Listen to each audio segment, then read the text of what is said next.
Welcome back to Hoppline and a long-term review of the OMEN Emissary. There's a lot of bold claims and promises out there, so let's see if the Emissary can live up to the hype.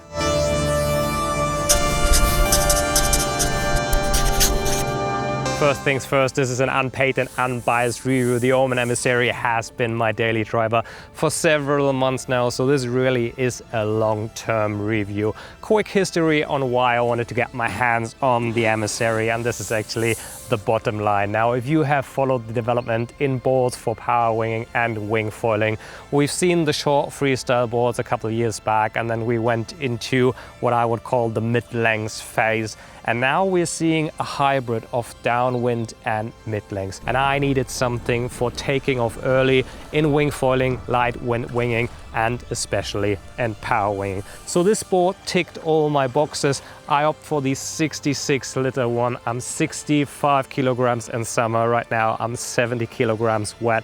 And I thought this would be too big and too stable, to be honest, but it's a perfect fit. Quick change in location, but I had to leave the river. If you're on a public beach with something like the OMEN Emissary, it's just too many people walking in, asking questions. I literally spent 3 hours of recording for the couple of minutes you just saw, so I think walking into the woods was the right move. Let's get back to the OMEN Emissary. And if you look at that, everything on this board screams takeoff speed. I'm not sure if you're familiar with something like the Axman Frank board. I've seen Olivia, Piana and Philippe Axman actually taking off on this board in the water. It's a downwind board, very similar nose, and it takes off so quick. Philippe Axman is up with a couple of strokes in a small bump, and I was super surprised see him getting speed that fast. And this is when I sort of looked for a new board, not for downwind because I'm mainly in flat waters for downwind, that's a different story, but for power winging, something where I really need the speed. So let's quickly talk about the difference between a displacement hull and a planning hull, which we've seen on most wingfoil and freestyle boards 2 years back.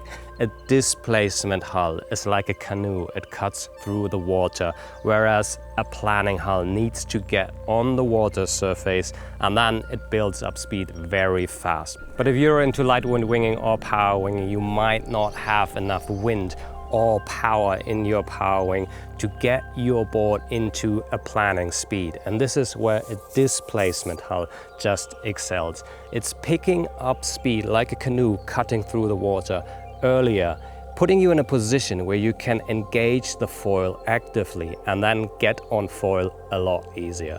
So if you don't have enough power, a displacement hull will allow you to take off with a smaller wing, smaller foil and less wind. Talking about light wind takeoff and speed, let's have a look at the rocker line. And this is a fairly flat board because it's optimized for taking off early and gaining speed with less power. So fairly flat here, and like I said before, this is a displacement sort of going into a planning speed. What we do have a very nice tail, quick release, a little bit of tail rocker for an even better release, and then just enough rocker in the nose to be forgiving on touchdowns, but still keeping that straight rocker line to build up speed. So let's have a look at the top. There's a very nice deck pad, quite huge and all the way to the rails. And I think this is very important. It's soft and grippy, a little concave, but it allows you to place your feet even heavier and bigger guys towards the rail, giving you more leverage in tight turns. And there's no strap inserts, and I'm absolutely in love with this. Every board is a compromise. You could have added strap inserts because a lot of people like them, but I think this board is not made for jumping, and it adds weight, it takes away performance, and at the same time, if you're power winging, if you're riding this one in waves, you're placing your feet in different positions all the time. You're shifting around, you're walking around on the board to counterbalance the different situations. If you're going down a wave, you want to have more weight on your front foot and you might have to walk just a little bit. A tiny step really makes a difference. on takeoff, I'm actually walking back and forth all the time. I do not need strap inserts on a board like this. And I'd rather have a board lighter like this one. It's fairly light. I don't have the exact weight, but for the size, it's really nice. It's a 6.0, 66 liters, 19.5, and it's the quickest board on takeoffs I ever had. Something I really learned and focused on with this board in super light wind winging and power winging is timing your takeoff according to the waves. And I'm not talking open ocean big waves. I'm talking tiny wind generated ripples we do have here on my local river. It really makes a difference. The board itself, because of that rocker line, the displacement hull, it takes off super quick.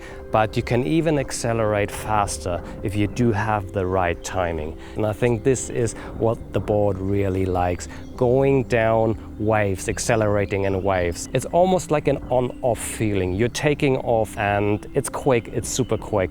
But then when you catch one of these tiny bumps, it's on. It's instantly more speed and it releases so quick. And I had these super shiny moments. It was a stellar board right from the beginning, but then I had these sort of eye-opening on moments where it would just go bam from 1 second to the other. And this is very nice. It's something you have to be focused on, something you have to learn yourself and experience, but especially in power winging, where every little power you can get really counts. You do need good equipment in the power wing and in the board and in the foil and in your skills for power winging, because it's already hard enough. I'm not talking overpowered, I'm talking light to super light wind powering and conditions we do have here, and this really makes a difference. So I learned with this board to focus on these tiny ripples, to do one pump and then not only concentrate on pumping the power wing and the foil,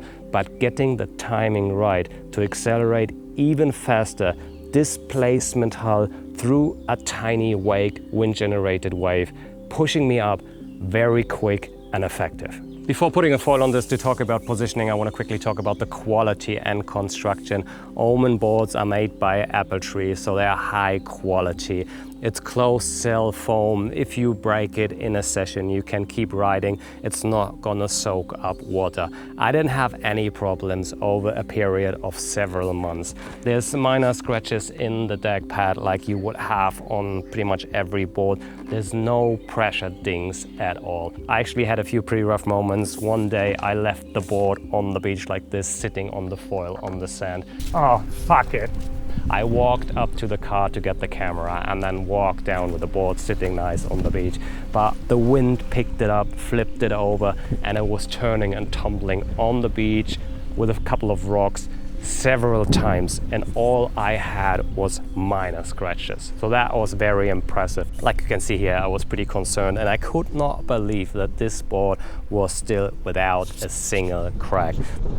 Another time I had a pretty hard parawing crash and I hit the rail with the hard handle super hard, and I thought I broke the board, but I actually had only a minor crack in the carbon. So I took a little bit of resin, sealed it. You can't really tell, you can't really see, it didn't went through. On a normal board, I would have still left the water because I would have been afraid that it would soak up water. I was not quite sure if it was just a minor crack or actually something a little bit more serious. But because it's an apple tree construction, it's a closed cell foam, I just kept on riding. And then when I came home, I just had a look at it and I just sealed it with a little bit of resin. No problems at all.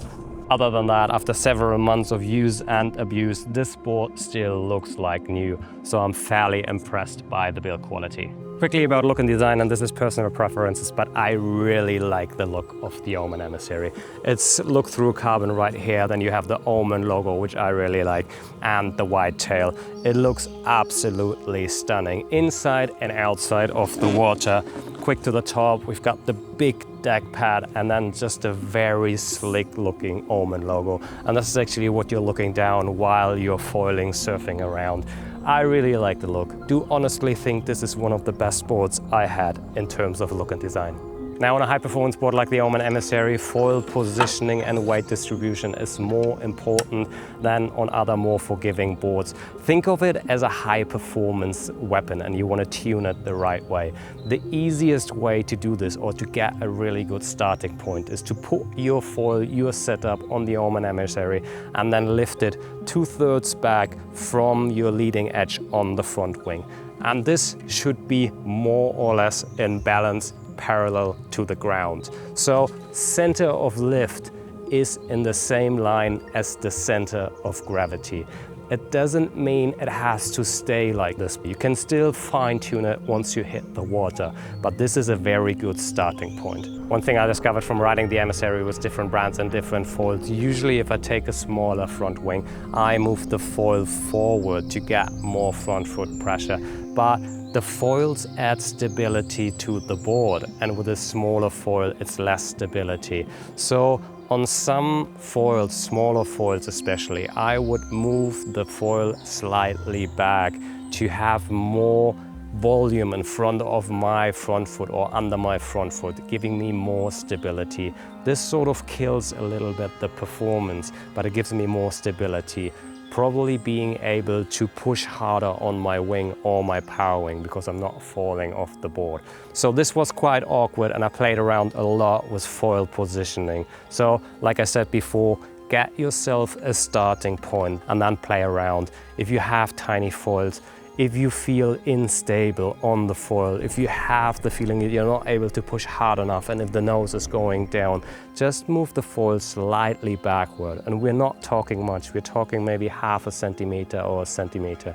On something high performance like the Emissary, small changes can make a big difference. Same for the fuselage and the tail. Just play around. This really is an exceptional board in gaining speed, light wind winging, getting up as early as possible, having this amazing displacement hull in the front, but it needs to be set up the right way. And if you're feeling uncomfortable on the board, just play around with it until you feel perfectly fine. So this is where we're coming to the catch of the OMEN Emissary. I said it so many times before, every board is a compromise. And if you're having such a high performance board in takeoff and gaining speed, you're losing feathers somewhere else. And in terms of the OMEN Emissary, this is stability. This is an intermediate to advanced board. It gives you the earliest takeoff possible, but it's not the most stable board. If you're used to something with a planning hull, giving you a wide stance and stable position, this will be different. It's 19.5 wide.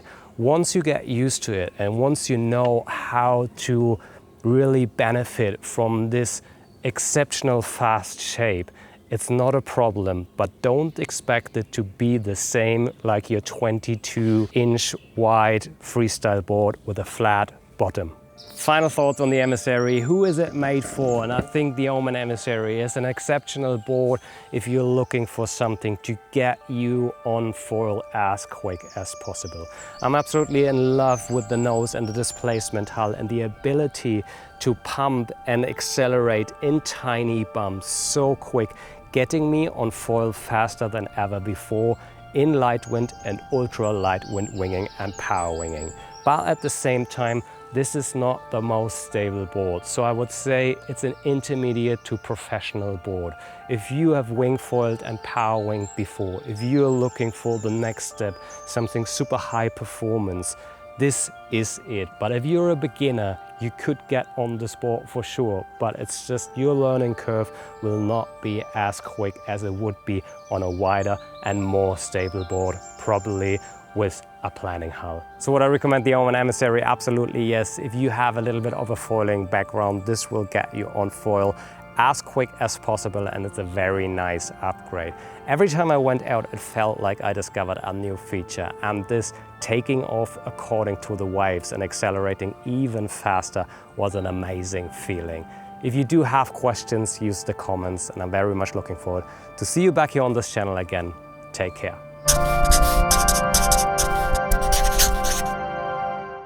Walking into the woods, I just broke my Havaiana. It's literally broken. Let's kick off the Havaianas and do this barefoot Hope you don't mind. All right, we're back.